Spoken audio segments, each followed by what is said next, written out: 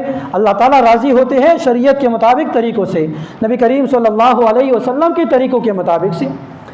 اچھا، نکاح کے اندر ایک چیز ہوتی ہے گواہوں کا ہونا اور اعلان کرنا۔ عام طور پر لوگ کیا کرتے ہیں، بس 2 گواہ جمع ہو جائے نکاح کر لیتے ہیں، مولوی صاحب آج خطبہ پڑھا لیا، ایجاب و قبول ہو کے نکاح ہو گیا۔ بالکل شرعی طور پر نکاح تو ہو گیا، لیکن اصل گواہوں کے ہوتے ہوئے نبی کریم صلی اللہ علیہ وسلم نے جس چیز کی ترغیب دی ہے وہ ترغیب کیا ہے؟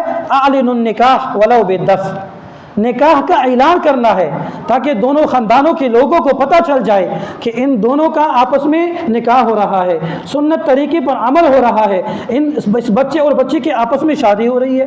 تو اس شادی کے اعلان کے لیے انسان کو طریقہ اپنانا چاہیے، اس کا اظہار کرنا چاہیے، لوگوں کو بتانا چاہیے، اس کو چھپانا نہیں چاہیے۔ اسی طریقے پر نکاح کے اندر مسلمان، میں نے پہلے بتایا کہ جس طریقے سے مسلمانوں کا نکاح عبادت ہے، تو عبادت کے اندر ایک دوسرے کے حقوق کا خیال رکھا جاتا ہے، تو نکاح کے اندر بھی لڑکے کی حقوق کا پورا خیال رکھنا چاہیے۔ صرف جانوروں کی طرح نہیں کہ انسان اپنے مزے اڑائے اور لڑکی کے حقوق کا بالکل بھی لحاظ نہ ہو۔ تو مہر مقرر کیا جاتا ہے شریعت کی طرف سے۔ مہر کتنا ہونا چاہیے؟ عام طور پر لوگوں سے پوچھے کہ مہر بھائی، وہ کہتے ہیں مہر فاطمی۔ ہم مہر فاطمی کا انکار نہیں کرتے، لیکن نبی کریم صلی اللہ علیہ وسلم کی باقی 3 بیٹیوں کو بھی تو دیکھیں۔ آپ صلی اللہ علیہ وسلم کی کتنی بیٹیاں تھیں؟ 4 بیٹیاں تھیں۔ آپ صلی اللہ علیہ وسلم کی جو باقی 3 بیٹیاں، ان کے بارے میں ہم کیوں نہیں بولتے؟ آپ صلی اللہ علیہ وسلم کے خود کتنے نکاح ہوئے ہیں؟ 11 نکاح ہوئے۔ ہم اس کو کیوں ملحوظ خاطر نہیں رکھتے؟ ہم ان کو کیوں نظر انداز کرتے؟ اس لیے ہم نے نکاح کو، مہر فاطمی کو بھی اور باقی ازواج مطہرات کے نکاح کو بھی اور نبی کریم صلی اللہ علیہ وسلم کے باقی بیٹیوں کے نکاح کو بھی برقرار رکھنا چاہیے، ملحوظ خاطر رکھنا چاہیے۔ تو مہر کتنا مقرر کرے؟ شرعی مہر کم از کم شریعت کی طرف سے جو حدود مقرر ہے وہ 10 درہم ہے، کم از کم انسان کو دینا پڑتا ہے۔ وہ قرض ہوتا ہے مرحوم کے شوہر کے مرنے کے بعد، کفن دفن کے اخراجات نکالنے کے بعد بیوی کے مہر کو بھی نکالنا پڑتا ہے، اس لیے اس کا بھی ہم نے لحاظ رکھنا ہے۔ اچھا، جب مہر متعین کی جاتی ہے، نکاح ہو جاتا ہے، نکاح کے بعد کیا ہوتا ہے؟ ولیمہ۔ ولیمے کا سنت طریقہ کیا ہے؟ ولیمے کا سنت طریقہ رخصتی کے بعد ہے۔ رخصتی کا مطلب یہ ہے کہ لڑکا اور لڑکی ایک کمرے میں بغیر کسی رکاوٹ کے بیٹھ جائے، آپس میں تعلق ہو جائے، بیٹھ جائے، خلوت صحیحہ ہو جائے، تو اس کے بعد جو کھانا کھلایا جاتا ہے وہ کیا ہوتا ہے؟ ولیمہ ہوتا ہے۔ ولیمہ سنت ہے۔ ہمارے یہاں معاشرے کے اندر مختلف طریقے رائج ہیں، اللہ تعالیٰ معاف فرمائے، چونکہ شریعت سے ہم دور ہے، شریعت کے طریقے سے دور ہے، ہمارے یہاں مختلف قسم کے ہم اخراجات کرتے ہیں۔ حالانکہ نبی کریم صلی اللہ علیہ وسلم نے فرمایا اعظم النکاح برکتاً، کہ برکت کے اعتبار سے سب سے بڑا نکاح وہ ہے جس میں سب سے کم مشقت ہو، جس میں سب سے کم مشقت ہو۔ اور سب سے کم مشقت کس نکاح میں ہوتا ہے؟ جس کے اندر اخراجات کم ہوتے ہیں۔ تو ہم اخراجات زیادہ کرتے ہیں لیکن برکت سے خالی ہوتی ہے، اور جو چیز برکت کی نہیں ہوتی ہے اس کو ہم نے نظر انداز کر دیا، چھوڑ دیا ہے۔ تو ہم شادی سے پہلے منگنی کے اخراجات کرتے ہیں، لڑکی والوں کے گھر جاتے ہیں، سامان لے کے جاتے ہیں، دلہن کو ملنے جاتے ہیں اس کو چیزیں لے کر دیتے ہیں، دلہا کو ملنے جاتے ہیں اس کو چیزیں لے کر دیتے ہیں، بارات کے اخراجات ہوتے ہیں، شادی کے اخراجات ہوتے ہیں۔ ابھی تک رخصتی نہیں ہوتی کہ اس سے پہلے ہم اتنے لاکھوں کروڑوں خرچ کر جاتے ہیں، جو کیا ہے؟ اسراف میں آتا ہے، جو کیا ہے؟ اسراف میں آتا ہے۔ اسی طریقے سے ولیمہ ہے نا، ولیمہ حدیث میں آیا کہ اولیم ولو بشاتن، ولیمہ کیجیے اگرچہ ایک بکری کے ساتھ ہی کیوں نہ ہو۔ بہترین ولیمہ کون سا ہے؟ نبی کریم صلی اللہ علیہ وسلم نے فرمایا کہ بہترین ولیمہ وہ ہے کہ جس کھانے کے اندر فقراء شریک ہو۔ ولیمے کا کھانا کس کو کھلایا جائے؟ جو موجود ہے ان کو کھلایا جائے۔ کیا کھلایا جائے؟ جو چیز میسر ہے۔ اس کے لیے لمبے چوڑے تقریبات کا انعقاد کرنا، شادی ہالوں کو بک کروانا، یہ شرعی طور پر ہم ان شریعت سے دور ہیں، شریعت کے ساتھ ان چیزوں کا بالکل تعلق نہیں ہے۔ اور ولیمے کے بعد یا ولیمے سے پہلے جو ہم بارات کا انعقاد کرتے ہیں، بارات کا مطلب کیا ہے؟ بارات کہتے ہیں رات کے ساتھی۔ بارات کا انعقاد شروعات کب سے ہوا؟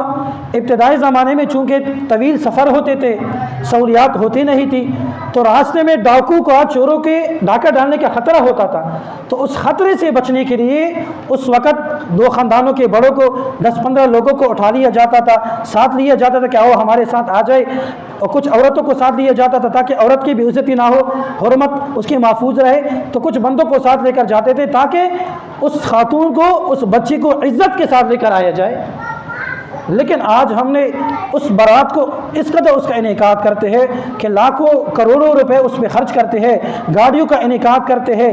جب گاڑیوں کا انعقاد کرتے ہیں، گاڑیاں بک کرواتے ہیں، لازمی بات اس میں ڈیگ لگاتے ہیں، گانے بجانے چلتے ہیں، تو گانے بجانے کا ہونا، مخلوط نظام کا ہونا، ساری چیزیں کیا ہے؟ غیر شرعی طریقے ہیں، شریعت کے بالکل برخلاف ہیں۔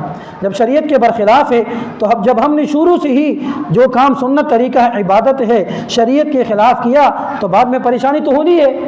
بعد میں ہم کہتے ہیں بھائی شادی ہو گئی، برکت نہیں ہے، پریشانی ہے، شادی کے بعد بھی رزق میں، مال میں، کاروبار میں برکت نہیں آئی۔ حالانکہ ہم نے تو سنا تھا کہ جب بچی آتی ہے تو رزق ساتھ لے کر آتی ہے۔ وجہ کیا ہے؟ وجہ یہی ہے کہ جب ہم نکاح کرتے ہیں، منگنی کرتے ہیں، ولیمے کا تقریب کرتے ہیں، بارات کا انعقاد کرتے ہیں، تو ہمارے سارے طریقے کیا ہوتے؟ غیر شرعی طریقے ہوتے، شریعت کے بالکل ہم قریب بھی نہیں جاتے۔ اسی طریقے سے جو ہمارے معاشرے کے اندر جس نے بہت سارے خاندانوں کو بگاڑ کے رکھ دیا ہے، جہیز کی لعنت ہے۔ جہیز کا شریعت کے ساتھ کوئی تعلق نہیں ہے۔ آپ کے ذہن میں سوال آ سکتا ہے کہ نبی کریم صلی اللہ علیہ وسلم نے تو اپنی بیٹی کو دیا تھا۔ اس کی وجہ یہ ہے کہ چونکہ حضرت علی رضی اللہ تعالی عنہ کے سرپرست کون تھے؟ آپ صلی اللہ علیہ وسلم خود تھے۔ جب آپ صلی اللہ علیہ وسلم خود تھے تو آپ صلی اللہ علیہ وسلم سرپرست ہونے کی صورت میں اگر حضرت علی رضی اللہ تعالیٰ عنہ کا نکاح کسی اور سے ہوتا تو انعقاد کون کرتا؟ حضرت علی رضی اللہ تعالیٰ عنہ کھانے پینے کے اخراجات کون برداشت کرتے؟ آپ صلی اللہ علیہ وسلم برداشت کرتے۔ ہم نے آپ صلی اللہ علیہ وسلم کے باقی 3 بیٹیوں کے حالات کو نہیں دیکھا۔ نعوذ باللہ کہ آپ صلی اللہ علیہ وسلم نا انصافی کر سکتے ہیں؟ ہرگز نہیں کر سکتے۔ آیا نبی کریم صلی اللہ علیہ وسلم نے حضرت فاطمہ کے علاوہ باقی 3 بیٹیوں کے کیوں جہیز کا سامان نہیں دیا؟ سوال ہے کہ نہیں ہے؟ جب سوال ہے ہمارے ذہنوں میں تو جہیز کی لعنت نے بہت سارے خاندانوں کو بگاڑ کے رکھ دیا ہے۔ عام طور پر لڑکے والوں کا مطالبہ ہوتا ہے کہ یہ چیز بھی خرید کر دینی ہے، فریج بھی لے کر دینا ہے، پنکھا بھی لے کر دینا ہے، اے سی بھی لگوا کر دینا ہے، گاڑی بھی دینی ہے، موٹر سائیکل بھی دینی ہے۔ اس کا شریعت کے ساتھ کوئی تعلق نہیں ہے۔ یہ سارے غیر شرعی طریقے ہیں۔ اور یہ بہت احمق انسان وہ ہوتا ہے جو شادی کے بعد بھی مہمان کس کے ہوتے ہیں؟ ہمارے ہاں شوہر کے ہوتے ہیں۔ اور کس کے؟ کریم صلی اللہ علیہ وسلم کے طریقہ ہے، نکاح سنت ہے، تو سنت عبادت ہے، عبادت کو ہم نے شریعت کے مطابق لے کر جانا ہے۔ جب عبادت کو شریعت کے مطابق لے کر جانا ہے تو ہم نبی کریم صلی اللہ علیہ وسلم کے امتی ہے۔ آپ صلی اللہ علیہ وسلم کی امتی ہونے کا تقاضا کیا ہے کہ ہم آپ صلی اللہ علیہ وسلم کے ایک ایک احکام کو بجا لائیں، آپ صلی اللہ علیہ وسلم کے ایک ایک طریقے کو اپنائیں، چاہے ہماری خوشی کے معاملات ہو، غمی کے معاملات ہو، فوتگی کے معاملات ہو، رشتہ داروں کے پاس جانا ہو، بیماروں کے پاس جانا ہو، ہمارا کس کے مطابق ہونا چاہیے؟ شریعت کے مطابق ہونا چاہیے۔ یہ چھوٹی چھوٹی چیزیں ہیں، اس سے بہتر جو میں نے طریقے بتائے ہیں، بہتر انسان کیا ہے کہ میاں بیوی خود کتابیں لے لے، علماء کے پاس جائے، بھئی ہم نے یہ کام کرنا ہے، ہمارے لیے شریعت کا کیا حکم ہے، ہم نے ان سب چیزوں کو سیکھنا ہے، شریعت کے مطابق احکامات پر عمل کرنا ہے۔ اللہ تعالیٰ مجھے بھی، آپ کو بھی، ہم سب کو ان باتوں پر عمل کرنے کی توفیق نصیب فرمائے۔ وآخر دعوانا ان الحمد للہ رب العالمین۔